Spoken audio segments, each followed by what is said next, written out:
Demain, ce sera un grand jour pour France 24, chaîne publique que l'on n'évoque que rarement. À l'aube de ses 18 ans, elle va changer d'habillage et de ligne éditoriale. Mais avant demain, il y a ce dimanche le TV 168. Merci d'être là. Bonjour à tous.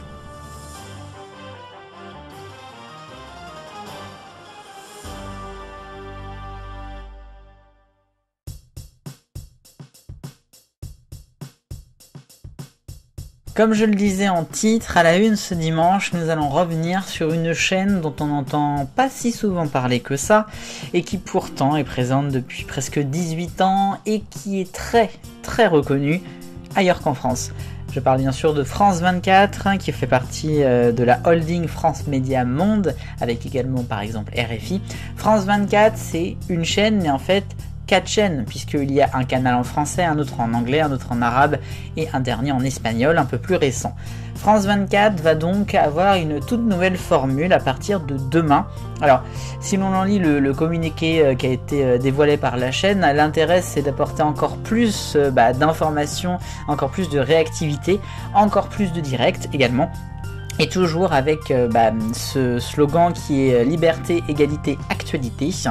Une totale indépendance, c'est très important, avec toujours l'engagement pour la défense des droits humains, de lutte contre la désinformation, le respect de la laïcité et puis aussi mobilisation sur les enjeux environnementaux.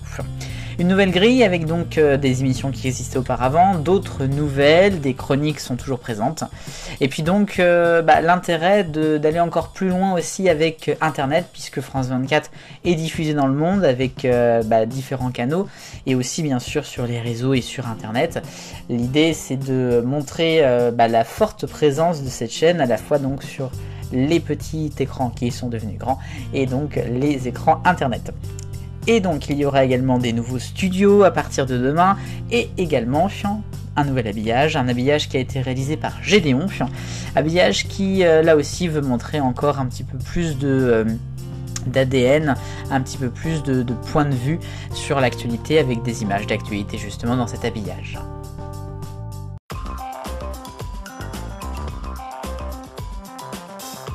À part ça, dans l'actualité cette semaine, le rayon commence avec l'Eurovision, comme la semaine dernière, avec la chanson d'Israël. Il y a 7 jours, je vous parlais de la chanson October Rain, qui avait été refusée par l'UER, chanson trop politique, avec des messages qui sont liés à ce qui se passe depuis le mois d'octobre dernier pour Israël. Et bien une deuxième chanson a été proposée cette semaine, Dance Forever, et c'est également pour ces mêmes raisons qu'elle a été refusée. Ça semble donc très mal parti pour la participation du pays cette année. France de maintenant, deuxième info, et d'abord on a des QR codes qui vont être mis à l'antenne pour les journaux, notamment de France 2, des QR codes que les téléspectateurs pourront scanner pour avoir accès à des liens, à des sources qui sont liées au reportage qui a été diffusé. C'est donc une démarche de transparence qui a été annoncée par Alexandre Carra, le directeur de l'info dans Ouest France récemment. France Télévisions qui se veut de plus en plus justement dans la transparence, ça fait un petit peu effet d'époque. France 2, mais aussi les journalistes ont continué à en parler, puisque notamment cette semaine il y a eu une vague de haine contre Nathalie Saint-Cric, qui fait partie d'une petite polémique via la France Insoumise, qui a créé des affiches pour inciter les Français à voter. Et une de ces affiches, c'est par exemple Nathalie Saint-Cric vote et vous. Et il y a la même chose pour Pascal Praud, pour aussi d'autres personnes des médias comme Vincent Bolloré ou Benjamin Duhamel. Quatrième et dernière info enfin, Énergie 12, une nouvelle émission va être lancée sur la chaîne. Wouhou! Ça arrive tous les 2 ans, faut en profiter. C'est un jeu qui va être produit par Toukou, qui fait partie de Banijay, un jeu qui serait présenté par Kinvé. Ça s'appellerait The Song. Il y aurait du quiz, il y aurait de la musique bien sûr, quelques surprises.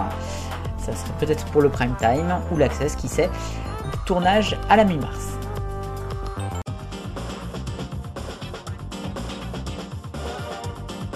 Question 168, avec des scores qui sont de plus en plus hauts sur le replay. Koh-Lanta, plutôt en diffusion télé le mardi ou le vendredi? Eh bien, vous êtes plus pour le vendredi, 3/4 d'entre vous exactement. Un seul quart préfère le mardi. Moi, je suis aussi pour le vendredi. Je regarde sur MyTF1, non pardon, TF1+. Allez, la nouvelle question, je viens d'en parler dans le rayon. Avez-vous déjà regardé au moins une seule fois Énergie 12?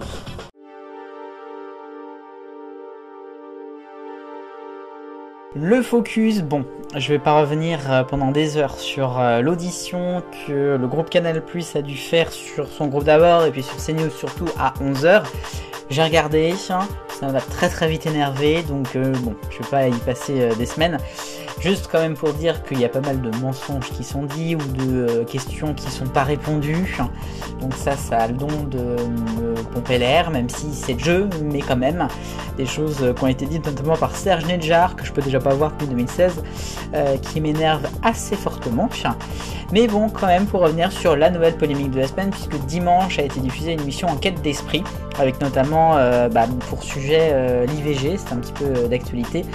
Et il y a eu notamment un petit écriteau qui a dit que c'était la première cause de mortalité dans le monde. Ça n'a pas été beaucoup bien recueilli, je dirais.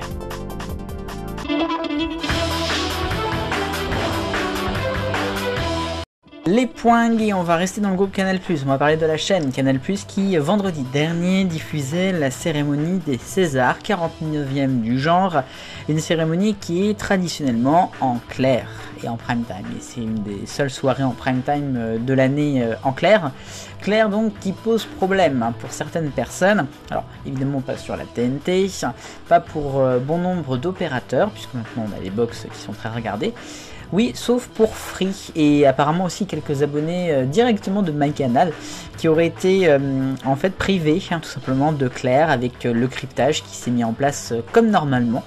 Ce qui a donc posé problème puisque on a potentiellement presque 3 millions d'utilisateurs qui auraient été privés donc de la cérémonie pendant de quelques minutes à une demi-heure maximum.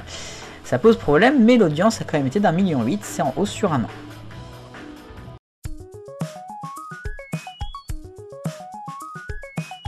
L'arc-en-ciel des audiences, le rouge est pour France 3 avec l'âge d'or de la pub en rediffusion face aux enfoirés qui est à 738 000 téléspectateurs. Sur France 3 toujours orange en bonne compagnie, là c'est de l'inédit samedi dernier, la nouvelle émission de Sophie Davant baisse sur une semaine. Et c'est toujours France 3 en jaune avec la traque des nazistes, un prime time inédit mercredi, seulement 1 188 000. Ensuite, c'est BFM TV en vert avec la journée de samedi dernier, c'était l'ouverture du salon de l'agriculture. Sur la tranche 6h, 13h30, c'est la première chaîne avec 912 000 téléspectateurs en moyenne. Ensuite, Bleu Clair, la meilleure boulonnée de France qui bat des records avec jeudi record de saison sur M6. Ensuite, Le Nounou est en bleu foncé sur TF1, la nouvelle série a fait 5 400 000 téléspectateurs, de bon augure pour la suite. Et le violet est pour France 2 avec le rugby France-Italie dimanche dernier, 5 700 000. L'audience de la semaine maintenant est en rose avec évidemment les enfoirés. Vendredi, la première partie a fait 8 500 000, 43,2% de part de marché. La deuxième aura fait un tout petit peu moins, en dessous des 7 millions. C'est en hausse donc par rapport à la première partie de l'année dernière qui était à seulement 40% de part de marché et seulement 8 millions de téléspectateurs, donc une hausse de presque 500 000. C'est de bonne augure là aussi pour les enfoirés en espérant que la collecte soit de même.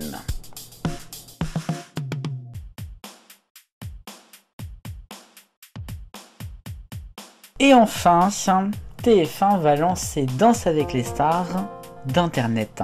Oui, une déclinaison longue du format en prime time qui va être diffusée sur Twitch ce samedi. Ce sera avec Michou sur sa chaîne vraisemblablement et puis également sur TF1+. Donc on est vraiment sur une coproduction Twitch et télévision, c'est assez intéressant. Et là ce que ça va être intéressant, c'est que l'on va retrouver donc Michou, candidat en 2021 avec Elsa Bois qui est danseuse toujours actuellement dans Danse avec les stars. Et cette émission sera donc 100% digitale avec des stars d'internet qui vont participer le temps d'un live. On aura par exemple Domingo, Bagheera, Le Bouzeux, Natou, Gaël Garcia Diaz, Nicotine et puis bien sûr Michou. Ça risque d'être très intéressant et puis ça fait plaisir de voir que TF1 qu'on a souvent moqué, qui n'était pas trop sur internet, bougeait un peu dans ce sens là. Et alors que le mois de mars commence, voici qui s'achève le premier TV168 de ce mois. Je vous remercie de l'avoir suivi. J'espère que la vidéo de mercredi sur la Star Academy vous a plu. N'hésitez pas à aller le voir si vous n'avez pas regardé encore. Je vous souhaite une bonne semaine en attendant. Vive le bonheur, on est tous des millions de copains. Salut!